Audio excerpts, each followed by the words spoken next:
जय श्री राम मित्रों। ये जो जीवन है ना, इस जीवन को हमें ढंग से समझना पड़ेगा। अब समझना क्या है? समझना ये है कि संसार में कोई भी चीज होती है तो किसी न किसी कारण से होती है, और हर किसी कर्म के होने या किसी घटना के घटने के पीछे कोई ना कोई कारण होता है। तो उस कारण का बोध कैसे होगा, उस कारण के जड़ तक कैसे जाया जाएगा? वो जड़ पे जाने के लिए मनुष्य का विवेकवान और बुद्धिमान होना जरूरी है, जो कि आजकल के समय में बहुत कम हो गई। मनुष्य बुद्धिमान नहीं है, और बुद्धिमान होने के साथ साथ विवेक भी शून्य हो चुका है। क्यों? कारण एक मन ऐसी चीज है जहां पे हम उसको साध लेंगे, सही तरीके से उसका प्रयोग करने लग जाएंगे तो वो सही दिशा में अपने को अग्रसर कर देगा। क्योंकि मन वो घोड़ा है जिसकी लगाम बुद्धि के रूप में अगर मन को साधेगी तो बुद्धि जो है मन के माध्यम से आपको, आपके जीवन को सही दिशा में ले जाएगी। अब दूसरी बात पे आते हैं। दूसरी बात यह है कि जीवन जो चलता है आपके विचारों के माध्यम से चलता है, क्योंकि विचार ही व्यक्तित्व का निर्माण करते हैं। और विचार दो तरह के होते हैं। एक वो विचार जो उत्थान की तरफ ले जाते हैं, एक वो विचार जो पतन की तरफ ले जाते हैं। जो विचार उत्थान की तरफ ले जाते हैं उसको हम दैवीय विचार कहते हैं, दिव्य विचार, जो ईश्वरीय विचार होते हैं, पॉजिटिव विचार होते हैं। और जो पतन की तरफ लेके जाते हैं उसको हम राक्षसी विचार बोलते हैं, राक्षसी प्रवृत्ति वाले विचार।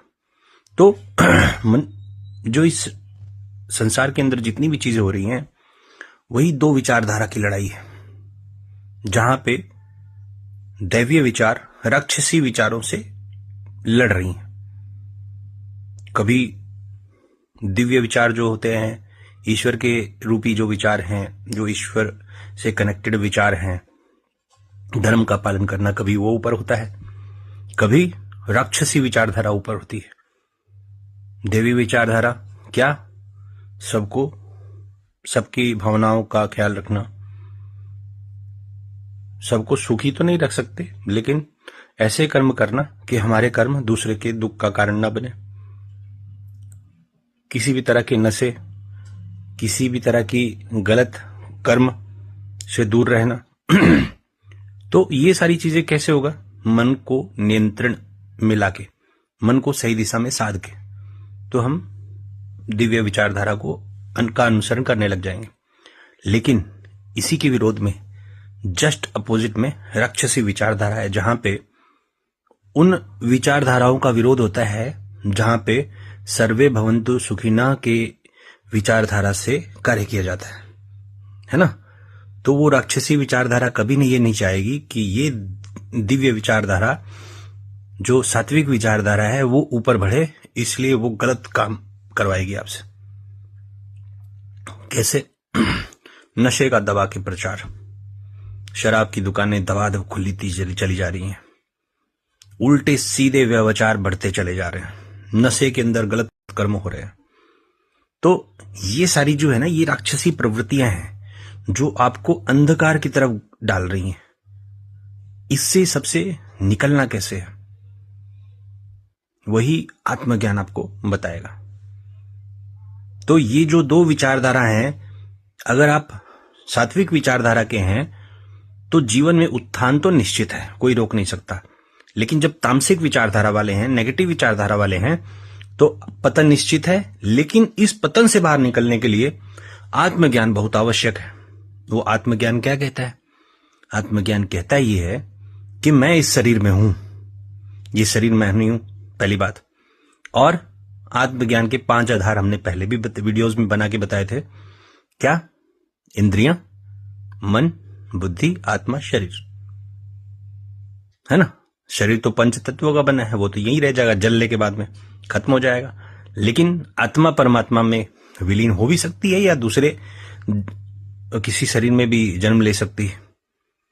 बाकी सारी चीजें तो कहां जाएंगी, आपको पता ही है। तो हमें मित्रों, इस जीवन को अच्छे से जीने के लिए, शांति से जीने के लिए, दुख से निवारण के लिए, किसी भी तरह के कष्ट से निवारण के लिए आत्मज्ञान का होना बहुत ज्यादा जरूरी है। आने वाला समय बहुत कष्ट वाला होगा अगर हमने अभी भी अपने मस्तिष्क को नहीं साधा, मन को नहीं साधा, तो बहुत दिक्कतें आने वाली हैं। क्योंकि हम सब में से कोई माँ बनेगी, कोई बाप बनेगा, कोई दादा बनेगा, ठीक है। फिर जो बच्चे आएंगे वो नस्ल किस तरह की होगी, उनकी मानसिकता दिव्य होगी या राक्षसी प्रवृत्ति के वो होंगे। क्योंकि सबका मन बहुत कमजोर है। वो तो या तो उनसे आत्महत्या करवाएगा या नशे की तरफ अग्रसर करवाएगा, गलत चीजों में पड़वाएगा। उसके बाद क्या होगा? मृत्यु तो एक दिन आनी है, लेकिन उस मृत्यु को जल्दी बुला लिया जाएगा। तो उस परेशानी से बचने के लिए हर बच्चे को आत्मज्ञान की शिक्षा देनी जरूरी है। और हर उन माँ बाप की ये जिम्मेदारी है कि अपने बच्चे को आत्मज्ञान का बोध कराएं। इसके बाद वो अपने बच्चों को भगवत गीता जैसे शास्त्र और अष्टावक्र गीता जैसे शास्त्रों को अनुसरण करने के लिए बाध्य करें। नहीं तो हर माँ बाप का बुढ़ापा बहुत बुरा होने वाला है। जय श्री राम।